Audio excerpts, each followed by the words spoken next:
దేవుని పరిశుద్ధ నామానికి మహిమ కలుగును గాక. కూడి వచ్చిన అందరికీ ప్రభునామమున హృదయపూర్వకమైన వందనాలు తెలియజేస్తున్నాను. దేవుని వాక్యాన్ని ఉపవాస ప్రార్థనా దినాన వాక్యాన్ని వీక్షిద్దాం. ఈ సమయాన్ని దేవుడు మనకు అనుగ్రహించినందుకు ప్రభువుకి ఎంతగానో కృతజ్ఞులమై ఉన్నామని దేవుని సన్నిధిలో విశ్వసిస్తున్నాను. పరిశుద్ధ బైబిల్ గ్రంథంలో నుండి దానియేలు గ్రంథము 5వ అధ్యాయం 11వ వాక్యాన్ని మనం చదువుదాం. దానియేలు గ్రంథం 5వ అధ్యాయం 11వ వాక్యాన్ని ధ్యానం చేద్దాం.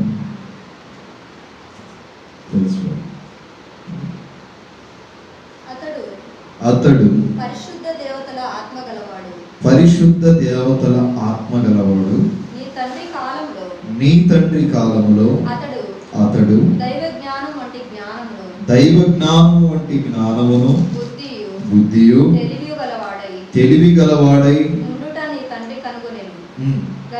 గనుక నీ తండ్రి యగు రాజుగు నెబుకద్నెజరు గారడి విద్య గల వారికి కల్దీయులకును జ్యోతిష్యులకును పై అధిపతిగా అతనిని నియమించింది. చాలు.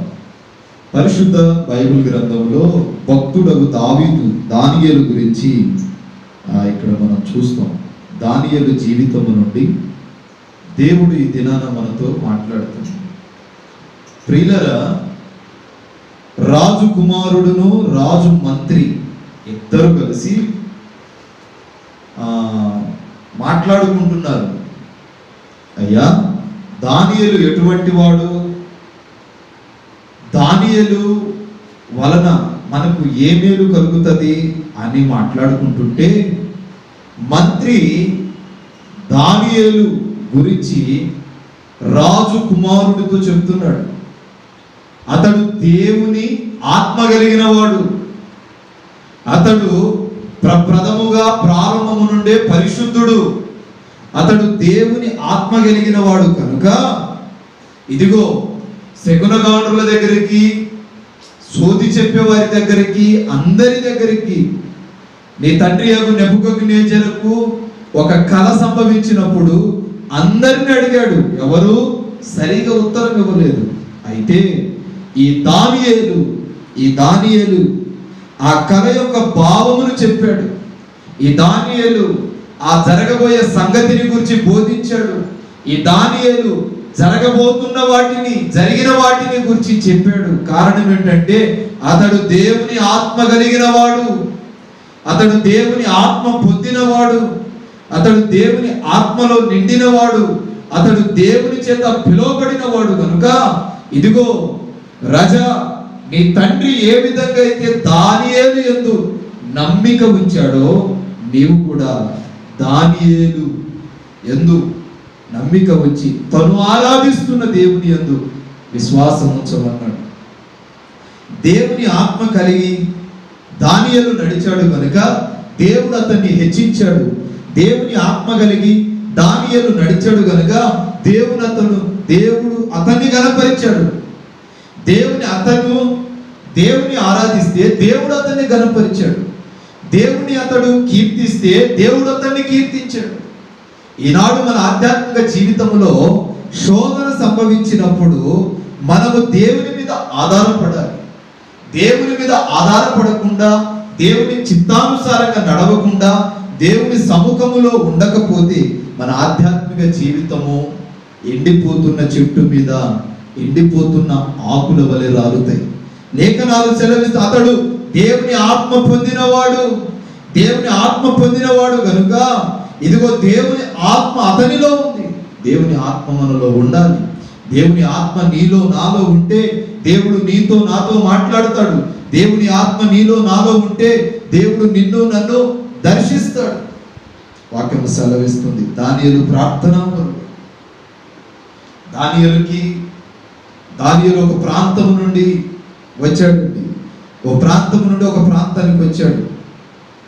ఆ ప్రాంతానికి వస్తే ప్రారంభంలో దానియేలుకి ఏం అర్థం కాల. రాజు దగ్గరికి వెళ్ళి చెప్తున్నాడు, రాజా, మేము పూర్వము మా ప్రాంతములో నుండి ఈ ప్రాంతానికి వచ్చాము, బానిసలుగా ఉన్నాము. కారణం ఏంటో చెప్పనా? ఇదిగో మాకు లేఖ రాలేదు. ఆనాడు యెషయా ప్రవచనము ద్వారా భక్తుడు ప్రవచించిన రీతిగా మీ పాదాల దగ్గరకు వచ్చాం. ఇదిగో ఇదిగో మా దినములు ఆసన్నమైన కొలది మా దేవుడు మమ్మను తగిన కాలమందు హెచ్చిస్తాడు. ఒక గొప్ప విశ్వాసపరుడు దానియేలు చెప్తున్నాడు నెబుకద్నెజరుతో, రాజా, మా దేవుడు మా పితరుల ద్వారా మాట్లాడిన మాట నెరవేర్చుటకు సమయము ఆసన్నమైనది. అప్పటికి 200 సంవత్సరాలు అయిపోయి ఉండొచ్చు, అప్పటికి 300 సంవత్సరాలు అయిపోవచ్చు, అప్పటికి 100 సంవత్సరాలు గడువు అయిపోయి ఉండొచ్చు, అప్పటికి 70 సంవత్సరాలు 900 సంవత్సరాలు గడువు ముగించబడి ఉండొచ్చు. కానీ దానియేలుకు విశ్వాసం ఉంది. ఏమనో తెలుసా? పిలిచిన దేవుడు ఖచ్చితంగా మా జీవితాలను మార్చగలడు.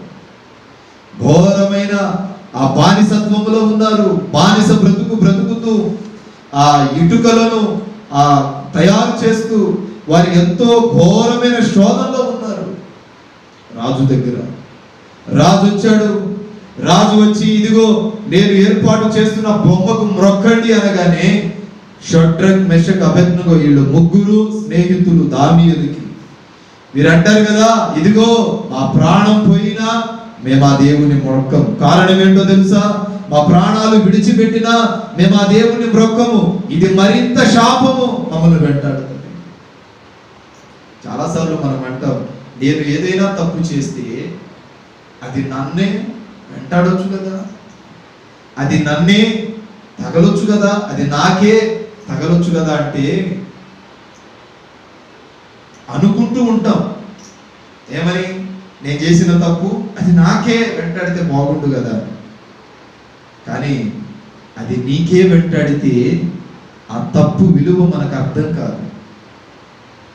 ఎందుకు మనం చేసిన తప్పు, ఏ ధర్మశాస్త్రం చెప్పినా, ఏ సిద్ధాంతం చెప్పినా, ఎవరు చెప్పినా, నీవు చేసిన తప్పు, నేను చేసిన తప్పు నా తర్వాత నా పిల్లలకు ఎందుకు తగులుతుందంటే, నీవు బ్రతికి ఉండగా కర్ర పట్టుకొని వృద్ధాప్యపు స్థితి వచ్చినప్పుడు నీ పిల్లలు వేదనలో, నీ పిల్లలు దుఃఖములో, బాధలో ఉంటే నువ్వు చూసి తట్టుకోగలవా? లేదు. సరే, నీ మనవుడు గుడ్డివాడిగానో అంగవైకల్యం కలిగిన వాడిగానో మగవాడిగానో పుడితే తట్టుకోగలమా? లేదు. అప్పుడు అనిపిస్తుంది, అయ్యో నేను చేసిన తప్పు నా బిడ్డలకు, నా మనవళ్లకు శాపంగా వచ్చింది. ప్రభువా, ఇదిగో అప్పుడు నీవు ఎంతటి ఘోరాతి ఘోరమైన, ఎంతటి నీచమైన బ్రతుకుతూ జీవిస్తూ ఉన్నా నీ మనవళ్ళను చూసి, నీ బిడ్డల పరిస్థితి చూసి, వారి భవిష్యత్తును చూసి దేవుని పాదాల దగ్గరకు రాక మానలేవు. ఎందుకు చెప్పునా? మనం చేసే ప్రతి తప్పు మన బిడ్డలకు శాపంగా మారుతుంది. డబ్బు ఉండొచ్చు, హోదా ఉండొచ్చు, ఆస్తి పనులు అనొచ్చు, కోటి విద్యలు, గుణగాన్యాలు అన్నీ ఉండవచ్చు. కానీ నీవు చేసే ప్రతి పని, నీవు మేలును విత్తితే మేలునే కోస్తావు, కీడు విత్తితే కీడు కోస్తావు, లోకాన్ని విత్తితే లోకాన్నే కోస్తావు, దేవుణ్ణి విత్తితే దేవుని చిత్తాన్నే కోరుకుంటావు. వాక్యం సెలవిస్తుంది. పూర్వం పెద్దలు అనేవాడు, వాడు ఏది విత్తుతాడో తిరిగి అదే కోస్తాడు. ఎవడు తవ్విన గుంతలో వాడే పడతాడు.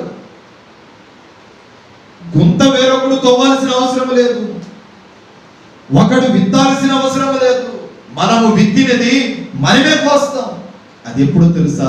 మన బిడ్డలకు శాపంగా మారుతుంది, మన మనవాళ్లకు, మన తదనంతరానికి శాపంగా మారుతుంది. ఆ విషయం తెలుసుకున్నానండి ఆ ముగ్గురు, షడ్రకు, మెషకు, అబేద్నెగో ముగ్గురు తెలుసుకొని అంటున్నారు, రాజా, మాకు నీవు అగ్నిగుండంలో పడివేసి మంటలో కాల్చేసినా మాకే బాధ లేదు. దేనికో తెలుసా? మేము నమ్మిన దేవుడు నమ్మదగిన వాడు. ఈరోజు మేము ప్రాణం విడిచిపెట్టొచ్చు, నా తర్వాత ఇదిగో చరిత్రలో నా ప్రభు మధ్యాకాశానికి వస్తాడు. మేము మరణించాక ఇదిగో సమాధులు పునర్నిర్మాణం అయ్యాక, సమాధులు తెరవబడిన తర్వాత నేను ఆరాధించే దేవుడు మధ్యాకాశానికి వస్తాడు. అతడు నాకు స్వర్గాన్ని ఇస్తాడు, పరలోకాన్ని ఇస్తాడు. ఇక ఇక్కడ నాకు కీడు కలగవచ్చు, నాకు అక్కడ మేలు కలుగుతుంది. బంగారు వీధుల్లో నేను సంచరించగలను. కారణం ఏంటో తెలుసా? నేను ఆరాధించే దేవుడు నమ్మదగిన వాడు. మన జీవితాలలో ఏదైనా మేలు వస్తే తట్టుకుంటామా? మేలు కలిగితే ఊరుకుంటామా? ఊరుకో. ఏదైనా 1,00,000 రూపాయలు, 1,00,00,000 రూపాయలు లాటరీ తగిలితే ఊరుకుంటామా? 10 మందికి చెప్తాం. దేనికి? దేవుడు నా జీవితంలో మేలు చేశాడని, దేవుడు నా 1,00,00,000 రూపాయలు లాటరీ ఇచ్చాడని మేలును స్వీకరించాం. అదే దేవుడు మన జీవితంలో కీడేదని చేశాడు అనుకో, కృంగిపోతాం. దేనికి? మేలును పొందిన, మేలు రిసీవ్ చేసుకున్న మనం కీడును కూడా రిసీవ్ చేయాలి. శోధన కలిగింది, కలగని, నీ తలెత్తే రోజు ఒక రోజు వస్తుంది. కీడు కలిగింది, కలగని, నీ తలెత్తే రోజు ఒక రోజు వస్తుంది. పిలిచిన దేవుడు, జన్మనిచ్చిన దేవుడు, పుట్టించిన దేవుడు, బిడలనిచ్చిన దేవుడు, కుటుంబాన్ని ఇచ్చిన దేవుడు, గర్భాన్ని తెరిచిన దేవుడు నిన్ను ఆదరించక మానక పోడు కదా. కీడు కలుగుతుంది, శోధకుడు శోధిస్తాడు, నీ మీద చీకటి శక్తులు ప్రభావం వెంటాడుతుంది. ఎక్కడి వరకు? ఈ ప్రాణం పోయేంత వరకు రావు. దానికంటే ఒక లిమిట్ ఉంటుంది, ఒక సమయం ఉంటుంది. ఆ సమయం వరకే ఏదైనా పోరాడుతుంది. ఎవరైనా, ఏ శత్రువైనా తగినంత కాలం వరకే పోరాడతాడు. తిరిగి అక్కడి నుంచి పోరాడలేడు. ఒక 10 సంవత్సరాలు కష్టం వచ్చింది అనుకోండి, 10 సంవత్సరాలు కష్టాన్ని చూసి మనం అనుకుంటాం జీవితాంతం ఇట్లాగే ఉంటుందేమో. ఇట్లా మనం ఆలోచిస్తే దేవుని ఆలోచనకు మన ఆలోచనకు తేడా ఉంది. ఎందుకో మనము మనుషులం, మానవ మాతృలం. 10 సంవత్సరాలు కష్టమే రాని ఇప్పటికీ ఇట్లా జరుగుతుందేమో. అదే అన్నాడు దానియేలు, రాజా బానిసలుగా మేమున్నాం, ఇప్పటికీ ఇట్లా జరుగుతుంది. కానీ మా తలెత్తే దేవుడు మా తలలను పైకెత్తే సమయం ఆసన్నమైనది. మా ప్రాంతానికి మేము వెళ్తున్నాం. పాలు తేనెలు ప్రవహించు దేశం, పాలు తేనెలు ప్రవహించు దేశం, అభివృద్ధి చెందిన దేశం, తృప్తికరంగా భుజించే దేశం. మా దేశానికి మేము వెళ్తున్నాం. ఎంత గొప్ప తీర్మానం అండి. నీ జీవితంలో ఏదో ఒక రోజు దేవుడు మేలు చేయక మానడు. నీ జీవితాన్ని దేవుడు ముట్టక మానడు. నీ కుటుంబంలో కీడు కలిగిన 2 అభిషేకాన్ని ఇవ్వక మానడు. కారణం ఏంటో తెలుసా? కీడు చేసిన చోటే మేలు దాగి ఉంటది. తృణీకరించబడిన రాయి మూలకు తలరాయి అవుతుంది. అనేక మంది చేత దూషించబడ్డావేమో, ఏదో ఒక రోజు నీకంటూ ఒక టైం వస్తుంది. టైం వచ్చినప్పుడు నీ తల పైకెత్తుతావు. ఇచ్చేవాడిగా చేస్తాడు దేవుడు, ఆదరించేవాడిగా చేస్తాడు దేవుడు, సలహా ఇచ్చేవాడిగా చేస్తాడు దేవుడు. నీ తలని ఎత్తుతాడు. ఎవరు నీ గురించి చెడుగా మాట్లాడారో వారు తలదించుకునే రోజు ఆసన్నమైనది. దానికి సూచనే దానియేలు జీవితం. షడ్రకు, మెషకు, అబేద్నెగోలు ముగ్గురిని తీసుకెళ్లి రాజు అగ్నిగుండంలో పడేశాడు. అగ్నిగుండంలో పడేస్తే ఆ యొక్క రాజుకి నిద్ర పట్టట్లా. అగ్నిగుండములో 4 కనబడుతున్నారు. వేసింది ఎంతమందిని? 3 వేశాడు. కనిపించేది కలలో 4 కనబడుతున్నారు. పరుగున నిద్ర నుండి మేలుకొని వచ్చి ఆ అగ్నిగుండం దగ్గరకు వచ్చి, రే వాడిని బయటికి తీయండి అన్నాడు. బయటికి తీసేసరికి ఎంతమంది? 3. ఇప్పుడు అగ్నిగుండంలో మనిషిని పడేస్తే శరీరం అంతా కాలిపోతుంది. ఈ 3 శరీరాలు కాల్చబడలేదు. మనిషి శరీరం ఎట్లాగుందో అట్లాగే ఉంది. రాజు ఆశ్చర్యపడ్డాడు. ఏంటి, అగ్నిగుండంలో వేశాను, ఆయిల్లో మండుతున్నారు కదా, శరీరం కాలేదేంటి? సరే, మిమ్మల్ని 3 వేస్తే నాకు 3 కాదు 4 కనిపిస్తున్నారు ఏంటి అని అడిగితే వాళ్ళు అంటారు కదా, మాతో ఉన్నాడు మా దేవుడు. నీకు కనిపించింది ఎవరో తెలుసా? 4వ వ్యక్తి, మేము ఆరాధించే యేసయ్య. నీ జీవితంలో తినటానికి కూడు దొరకలేదేమో, ఉండటానికి గృహము లేదేమో, కట్టుకోవడానికి వస్త్రము లేదేమో, ఎవరితో నా బాధను పంచుకోను, ఎవరితో నా వేదన చెప్పుకోను అనే సమయానికి కూడా ఎవరు నీ దాపుకు రాలేదేమో. కానీ నిన్ను వెన్నుండి నీకు తోడుండి ఆయుష్ను ఆరోగ్యాన్ని ఇచ్చి నడిపించే దేవుడు ప్రతినిత్యము నీ వెంటే ఉంటాడు. నా ప్రార్థన దేవుడు వినడేమో అనుకుంటాం. దేవుడు నీ మొర వినని రోజు నీవు ఈ లోకాన్ని విడిచే రోజే. దేవుడు నీ ప్రార్థన ఈరోజు వినలేదంటే ఖచ్చితంగా ఈరోజు నువ్వు కాలయాతన ముగించేశావు. నీ ప్రార్థన వినని రోజు ఈ లోకాన్ని విడిచిన రోజు. నీ ప్రార్థన దేవుడు విన్నాడు కాబట్టి ప్రతిరోజు 3 పూటల 5 ఏళ్లతో భోజనం భుజించగలుగుతున్నాం. వాక్యం సెలవిస్తుంది, దేవుని ఆత్మ కలిగిన వాడు దానియేలు. దేవుని ఆత్మ మనలో ఉంటే కీడు కలిగిన మేలు చేస్తాడు. దేవుని ఆత్మ నీలో నాలో ఉండాలి. ఈ లైవ్ వీక్షిస్తున్న వారికి దేవుడు సెలవిస్తున్నాడు. దానియేలు విశ్వసించాడు. షడ్రక్, మెషక్, అబేద్నెగోలు ఈ 3 యవనస్తులు అగ్నిగుండంలో పడేసిన వాళ్ళ నమ్మకం ఏంటో తెలుసా? కీడు వచ్చినా, శోధన వచ్చినా నా దేవుడు ఉన్నాడు, ఖచ్చితంగా నాకు మేలు చేయక. పుట్టినప్పుడు, జన్మ పొందినప్పుడు ఒక్కరమే వచ్చారు. వచ్చాక బిడ్డలు ఏర్పడ్డారు, వచ్చాక కుటుంబం ఏర్పడేది, వచ్చాక బంధుత్వాలు. నీ దగ్గర రూపాయి ఉంటే నీ మేలు మంచిదాని అంటారు, నీ దగ్గర రూపాయి లేకపోతే నువ్వు చెడ్డవాడి అంటారు. ఇది లోకపు తీరు. నీ దగ్గర ఉన్నా లేకపోయినా నేనున్నానని వెన్నుతడతాడు నేను ఆరాధించే ప్రభువు. నేను ధనవంతుడైతే అభిషేక్ మంచోడంట, ఆదుకునేవాడంటారు, మేలు చేసేవాడంటారు. కానీ నా దగ్గర 10 రూపాయలు లేకపోతే వాడి దగ్గర ఏముంది? ఇది లోకపు తీరు. నీవు గెలిచినప్పుడు గొప్పలు చెప్పే ప్రజలే నీవు ఓడినప్పుడు ఎగతాళి చేస్తాడు. గెలిచినప్పుడు చప్పట్లు కొట్టిన వాడే ఓడినప్పుడు నీ మీద ఉసురు పోస్తారు. నీవు ఓడినప్పుడు, నీవు దిగజారినప్పుడు, నీవు తక్కువగా ఉన్నప్పుడు నిన్ను ఇంకనూ కృంగదీస్తారు. నీవు గెలిచినప్పుడు చప్పట్లు కొట్టిన వారు నీవు శోధనలో ఉంటే నీకు ప్రోత్సాహం ఇచ్చి ఆదుకొని పైకి తీసుకురారు. దేనికో తెలుసా? వాళ్ళు మనుషులు గనుక. వాక్యం సెలవిస్తుంది, దేవుని ఆత్మ కలిగిన వాడై దానియేలు నడిచాడండి. దేవుని కొరకు బ్రతికాడు కనుక అతడు దేవుని రాజ్యానికి వారసుడయ్యాడు. 2వ మాట చెప్తాడు. దానియేలు గ్రంథం 6వ అధ్యాయం 10వ వాక్యం.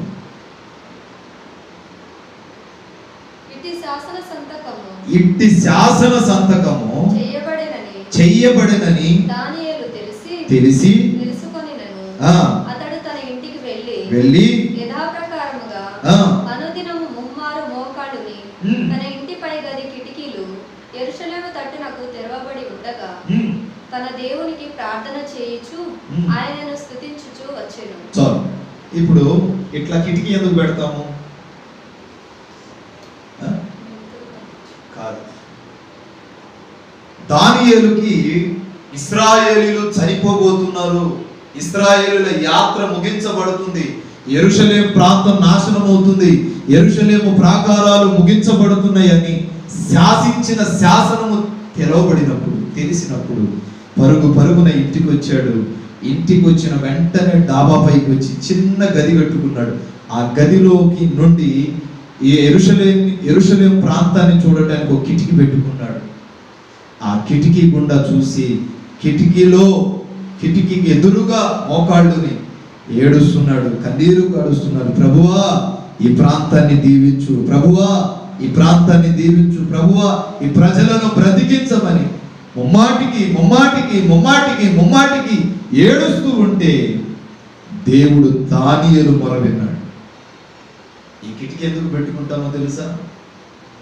ఆ సైటి కొండల తట్టు నా కనులెత్తుచున్నాను, సహాయము ఎక్కడ నుండి వచ్చును? యెహోవా వలనే సహాయము కలుగును. ఇప్పుడు నీవు కొండల తట్టు తిరగాలంటే ఇటు చూస్తామా? ఇటే చూస్తాం. ఇప్పుడు కిటికీ ఎటుంటే మన కళ్ళు అటే ఉంటుంది, కిటికీ అటుంటే ఎటు చూస్తామా? వెలుతురు ఇటు వస్తుంది కనుక ఇటే చూస్తాం. అలాగే దేవుడు నీ కళ్ళకు ఎదురుగా ఉండాలి. అంటే ప్రార్థన చేసే జీవితాన్ని కలిగి ఉండాలి. ప్రార్థన నీ స్థితిని మారుస్తుంది, ప్రార్థన నీ బ్రతుకును మారుస్తుంది, ప్రార్థన నీ కుటుంబ పరిస్థితిని మారుస్తుంది, ప్రార్థన అనారోగ్యము నుండి ఆరోగ్యాన్ని ఇస్తుంది, ప్రార్థన లేవనెడుతుంది. ప్రార్థించే శక్తి నీకుంటే దేవుని కార్యాలు చూడగలవు. అర్ధగంట 10 నిమిషాలు ప్రార్థన కాదు, నీవు మోకాళ్ళు నీ కన్నీరు కార్చి ప్రభువుని అడిగితే కీడు వెనుక మేలుస్తావు. ఎక్కడైతే ఆగిపోయావో మరలా అక్కడ నీ యాత్ర ముగించదు, అక్కడ ప్రారంభించబడుతుంది. ఎందుకంటే ప్రార్థనలో పరవశమైన భక్తుడు ఈ ప్రాంతంలో ఉన్నాడు. దైవజనులు భక్త్ సింగ్ గారు మీకు ఐడియా ఉండొచ్చు. పెళ్లి కాలేదు, ప్రార్థించి ప్రార్థించి ప్రార్థించి ప్రార్థించి మోకాళ్ళ మీద ఉండి ప్రార్థించి ప్రార్థించి ప్రార్థించి చనిపోయాడు. కొన్ని వేల సంఘాలు కట్టాడు. ఓ రోజు ఆయన ప్రార్థన చేస్తుంటే అమెరికా వెళ్ళాలి, ప్రార్థన చేస్తూ ఉంటే ఆర్టీసీ క్రాస్ రోడ్లో ఉంటుంది ఆయన మందిరం, అమెరికా వెళ్ళాలి. అయితే ప్రార్థన చేస్తున్నాడు, ప్రార్థన చేస్తూ ఉంటే ఆ ఫ్లైట్ వెళ్ళిపోయినట్టు దేవుడు చూపించాడు. ఆ ఫ్లైట్లో అమెరికా దేశపు యువరాణి ఉంది. ఆమె భారతదేశం ఇండియా ఢిల్లీలో ఆ ఎయిర్పోర్ట్లో వాష్రూమ్లో మొహం కడుక్కుంటూ ఉంగరం అక్కడ పెట్టేసి వెళ్ళిపోయింది, మర్చిపోయి. భక్తుడు ప్రార్థించాడు. ఈయన ప్రయాణమై వెళ్ళే టయానికి ఒక ఫ్యామిలీ వచ్చి, అయ్యా మా కుటుంబానికి వచ్చి మా ఇంటికి వచ్చి ప్రార్థన చేయండి అని ఆయన్ని పిలిస్తే సరే అని, ప్రయాణానికి ముందు విశ్వాసులు ముఖ్యం అని అక్కడికి పోయాడు. పోయేసరికి వాళ్ళకి ప్రార్థన చేసి తిరిగి వెళ్ళేసరికి ఫ్లైట్ వెళ్ళిపోయింది. ఎప్పుడైతే ఫ్లైట్ వెళ్ళిపోయింది, విమానం వెళ్ళిపోయిందో ప్రార్థన చేశాడు. ఆ విమానాశ్రయంలో కూర్చొని మోకరించి ప్రార్థించాడు. ప్రభువా, నేను కానీ నీ కుమారుణ్ణైతే, నేను నీ సేవకుణ్ణైతే వెళ్ళిన ఫ్లైట్ మరలా తిరిగి రావాల్సిందే అన్నాడు. అయితే మీరు చూడండి, ఢిల్లీ ప్రాంతం విమానాశ్రయానికి వెళ్తే ఆ యువరాణి వచ్చిన ఆ లెటర్ ఉంటుంది. వెంటనే ఫ్లైట్ తోలే ఆ వ్యక్తి దగ్గరికి వెళ్ళి ఈమె చెప్తుంది, బాబు మరలా తిరిగి మీ దేశానికి వెళ్ళాలంటే ఈ ఫ్లైట్ అంతా విమానం అంతా వెనక్కి తిప్పాలంటే ఎంత ఖర్చు అవుతుంది? కొన్ని కోట్ల ఖర్చు అవుతుంది. అవునా? ఎన్ని కోట్లు? చాలా డబ్బు ఖర్చు అవుతుంది. సరే, ఆ డబ్బు నేను ఇస్తా. ఏంటి? ఆ డబ్బంతా నేను ఇస్తా, ఒక్కసారి విమానాన్ని వెనక్కి తిప్పాలి. సరే అని విమానం వెనక్కి తిప్పి మరలా విమానాశ్రయములో ల్యాండ్ అయ్యేసరికి ఈమె పరిగెత్తుకుంటూ పోయి ఆ ఉంగరాన్ని తీసుకొని ఫ్లైట్ ఎక్కే టయానికి అక్కడ అనౌన్స్మెంట్ వినబడుతుంది, విమానం వెనక్కి వచ్చిందని. అక్కడ అనౌన్స్మెంట్ వినబడుతుంది. ప్రార్థన చేస్తున్న దైవజనుడి చెవులో పోయి విమానం ఎక్కాడు. ఆయన కూర్చున్నాడు. ఆయన కూర్చున్న ప్రక్కనే ఈ మహారాణి ఉంది కదా, ఈమె వచ్చి ఆ ఉంగరాన్ని తెచ్చుకొని వచ్చి కూర్చుంది.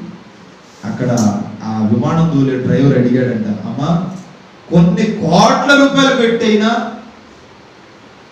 ఉంగరం కోసం రిటర్న్ వచ్చావు కదా, దేనికి అంటే అది మా వంశపారంపర్యం. ఉంగరము రాజరికానికి సాదృశ్యం, అధికారానికి సాదృశ్యం. అది లేకపోతే నేను అమెరికా దేశంలో ల్యాండ్ అయినా ప్రయోజనం లేదు. ఇప్పుడు ఆమెకి ఉంగరం మర్చిపోయి వెళ్ళిందంటే దేవుడు అక్కడ దైవజనుడు కొరకు తిరిగి మరలా రప్పించాడు. కొన్నిసార్లు నీకు తెలియకుండానే నీ జీవితంలో మేలులు జరుగుతాయి. ఒకటి కోల్పోయావు, నేను వెనకబడ్డాను కదా అనుకుంటావు, కానీ నీకు తెలియకుండానే దేవుడు నీ ద్వారాలు తెరుస్తాడు. వచ్చాడు, దైవజనుడు ఎక్కాడు, సేఫ్గా అమెరికా వెళ్ళాడు. 20 రోజుల ట్రిప్పు, వాక్యం చెప్పాడు, తిరిగి భారతదేశానికి వచ్చాడు.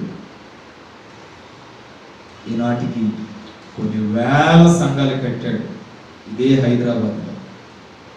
ఇప్పటికీ కొన్ని వేల సంఘాలు కట్టాడు. ఆయన మరణించిన రోజు ఈ రాష్ట్ర ముఖ్యమంత్రితో సహా ఈ దేశపు ప్రధానమంత్రితో సహా పాల్గొన్నారంట. ఈరోజు వాక్యం సెలవిస్తుంది, ప్రార్థన నీ ఆయుధమైతే, ప్రార్థించగలిగే శక్తి నీకుంటే ప్రార్థన ఆలస్యం అవ్వచ్చేమో కానీ దేవుని మేలు ఆలస్యం అవ్వదు. ఓ తల్లికి ఒక్కడే కొడుకు, గారాబంగా పెంచింది. అయితే ఒకరోజు కొడుకు లోకపు ఆశల్లో పడిపోయాడు, భర్త చనిపోయాడు, లోకపు ఆశల్లో పడిపోయాడు. పిల్లవాడు పసివాడుగా ఉన్నప్పుడే భర్త వెళ్ళిపోయాడు. అయితే ఒకరోజు ఆమె తీర్మానం చేసుకొని ప్రార్థన చేస్తుంటే ఆ ఒక్కగాని ఒక కొడుకు దారి తప్పి వేశ్యల యుద్ధకు వెళ్ళాడు. అది ఇరుగు పొరుగు వారు తన తల్లికి వచ్చి చెప్పారు, అమ్మా నీ కొడుకు రోజు తన పని తాను చూసుకునేవాడు, ఈరోజు ఏంది ఈ గొంతులో ఎక్కువగా, ఈ వీధిలో ఎక్కువగా కనబడుతున్నాడు ఏంటని అడిగితే తన తల్లి ఏమో అని ఆ బిడ్డను ఏమీ అడగక మళ్ళీ ఇంటికి వచ్చి ప్రార్థన చేస్తుంది. అట్లా వాడు త్రాగుడికి బానిసయ్యాడు. ప్రార్థన చేస్తుంది, బిడ్డకు ఒక్క మాట అలా, ఒక్కగాని ఒక కొడుకు ఏమేం చేసుకుంటాడేమో అని బాధల్లో కొట్టిమిట్టులాడుతుంది. ఒకానొక రోజు ఇదే యవనస్తుడు ఒక ప్రాంతానికి వెళ్ళాడు. ఆ ప్రాంతానికి వెళ్ళి ఒక పని నిమిత్తము వెళ్ళినప్పుడు అప్పటికే తన తల్లికి తెలిసిన అప్పటికే ఒక బిడ్డకు జన్మనిచ్చాడు. ఓ ప్రాంతానికి వెళ్ళిన తర్వాత ఆ ప్రాంతంలో సరాసరి ఆయన ఒక కంపెనీలో ఉద్యోగానికి వెళ్తే ఆ కంపెనీ దగ్గరికి వెళ్ళేసరికి ఆ కంపెనీ ఉండే స్థలంలో దేవుని మందిరం ఉందంట. దేవుని మందిరం ఉంటే సరాసరి దైవజనుడు మాట్లాడుతున్నాడు, ఒక యవనస్తుడు ఇట్లా చేశాడు అట్లా చేశాడు అని మాట్లాడుతూ ఉంటే ఆ మాటలన్నీ ఇతని చెవులో పడుతుంది. మనం అనుకుంటాం నేను చేసే ప్రార్థనకు జవాబు రాదేమో అనుకుంటాం. ఇతని చెవులో పడుతుంది, తల్లి కుమిలిపోతుంది. ఏంటి ఈ శోధన? పోయి ఆ చర్చిలో వెనక బెంచ్లో కూర్చొని ఏడుస్తున్నాడు, కేకలేస్తున్నాడు. అందరూ ప్రార్థనలో ఉన్నారు, ప్రార్థన ముగించబడ్డది, ఎవరి ఇళ్ళకు వాళ్ళు వెళ్ళిపోయారు. వీడొక్కడే ఏడవటం ప్రారంభిస్తున్నాడు, ఏడుస్తున్నాడు. దైవజనుడు అతని దగ్గరికి వచ్చాడు, బాబు ఎందుకు ఏడుస్తున్నావు అంటే ఆడంటాడు,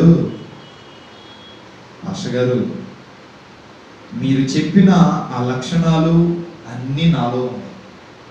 మీరు చెప్పిన పేరు ఉంది కదా, అది నా పేరే. ఆ యవనస్తుని నేనే. దేవుడి రోజు నాతో రూఢిగా మాట్లాడాడు. మీరు చెప్పి పేరెత్తి పిలిచారు కదా, ఆ పేరు కలిగిన వ్యక్తిని నేనే.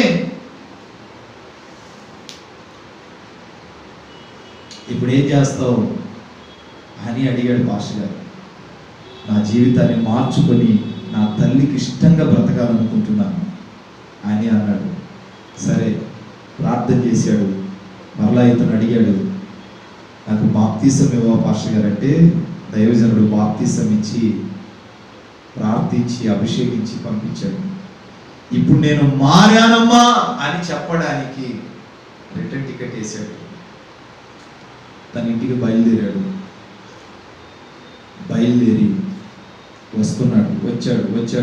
వచ్చాడు. నేను మారిపోయాను, దేవుడు నా కళ్ళు తెరిపించాడు అని తన తల్లిగా శుభవర్తమానం చెప్పడానికి ఎంతో ప్రాకులాడుతూ వచ్చాడు. వచ్చేసరికి తల్లి చనిపోయి ఉంది. అప్పటికే 3 రోజులు అయిపోయింది. తల్లి శవం కూడా కళ్ళ ముందు లేదు. ఇంటి ముందుకు వెళ్ళేసరికి ఇంట్లో నుంచి పొగలు బయటకు వస్తున్నాయి.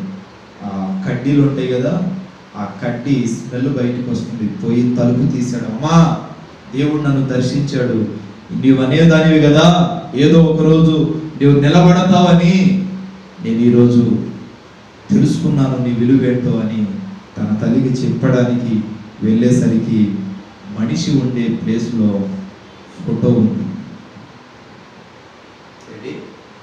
ఫోటో ఉంది. అది చూసి ఏడిచాడు, బాగా ఏడిచాడు. నేనే నిన్ను పోగొట్టుకున్నా, నేనే నిన్ను చంపుకున్నానని బాగా ఏడిచాడు. ఏడ్చి ఏడ్చి ఏడ్చి ఏడ్చి ఒక తీర్మానానికి వచ్చాడు.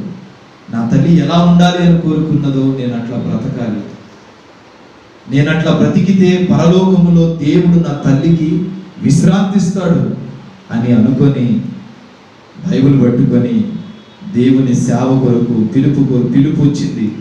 దేవుని సేవ కొరకు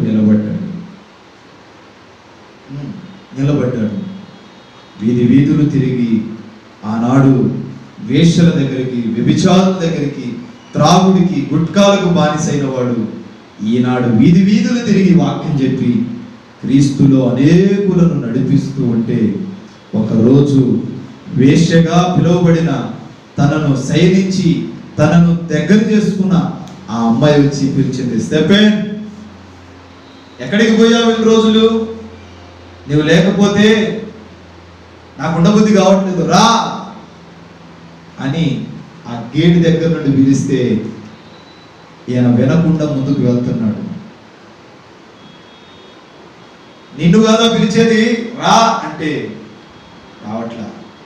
ఆయన వెనకపోయి ఆ చెయ్యి పట్టుకున్నట్లా లాగితే ఆయన అన్నమాట ఒక్కటి, ఒకప్పటి స్టెఫెన్ చనిపోయాడు, ఇప్పుడు నేను క్రీస్తు స్వారూప్యములో ఉన్న స్టెఫెన్ని, నేను ఈ పనులు చేయడం వలన నా తల్లిని పోగొట్టుకున్నాను, నా తల్లి కొరకు ఇదిగో నేను ఇక బ్రతకాలనుకుంటున్నాను అని తన తల్లి పేరు మీద ఒక ఫౌండేషన్ పెట్టి ఎంతో మందికి ఆదరణగా నిలిచి ఎన్నో సంఘాలు కట్టి ఒక గొప్ప సేవ చేసి తన తల్లి ఎట్లా ఉండాలి అని కోరుకున్నాడో అట్లాగే చేసి లోకయాత్రను ముగించాడు. ఇప్పుడు ఆమె చనిపోయింది, తన బిడ్డ ఫలించలేదా? ఫలించింది. ఆమె చేసిన ప్రార్థనకు జవాబు వచ్చింది. దినాలు ఆలస్యం కావచ్చు, దేవుని సన్నిధిలో ప్రార్థించిన ప్రార్థన ఆలస్యం కాదు. ఉద్యోగం లేదా? ఉద్యోగం ఇస్తాడు. ఇల్లు గడవట్లేదా? గడిపిస్తాడు. మేలు చేస్తాడు.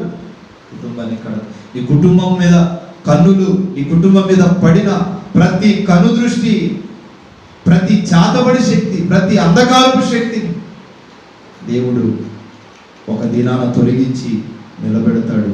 ఆ దినాన నువ్వే అంటావు, గత కాలం నేను దేవుని ఎంతో దుఃఖపెట్టాను, ఈ దినము నేను ఈ స్థితిలో ఉన్నానంటే నా దేవుని కృప అని అప్పుడు పశ్చాత్తాపపడతాను. కనుక లేఖనాలు సెలవిస్తున్నాయి, దానియేలుకు తెలిసింది ఒకటి, దేవుని ఆత్మ కలిగి జీవించాలి, ఎవరికి కీడు చేయకూడదు, ప్రతి ఒక్కరికి మేలు చేయాలని. రెండవది, దానియేలుకు తెలిసింది దేవుని సన్నిధి కొరకు పోరాడాలి, దేవుని సన్నిధికి అనేకులను నడిపించాలి, దేవుని సన్నిధిలో నిలబడాలి అనుకున్నాడు. మూడవది, దానియేలుకు తెలిసింది నేను ప్రార్థన చేయాలి. మొదటి రెండు మనం చెయ్యం, మూడవది కొద్దిగా చేస్తాం. దేవుడు ఎట్లా మన ప్రార్థన వినడు. కనుక వాక్యం సెలవిస్తుంది, ప్రార్థన జీవితం కలిగి నీవు ఉండగలిగితే నీ జీవితం ఆశీర్వదించబడుతుంది, నీ కుటుంబం దీవించబడుతుంది, నువ్వు మేలు చేయబడతావు, దీవెనకరంగా ఉంటావు, దీవెనకు ఆశీర్వాద మూలముగా మారుతావు. ఎక్కడైతే బ్రదర్ బి అభిషేక్ నాయకు, నాగేశ్వరం తండా, మాచువరం మండలం, గుంటూరు డిస్టిక్. మా ఫోన్ నెంబర్ 7659018230.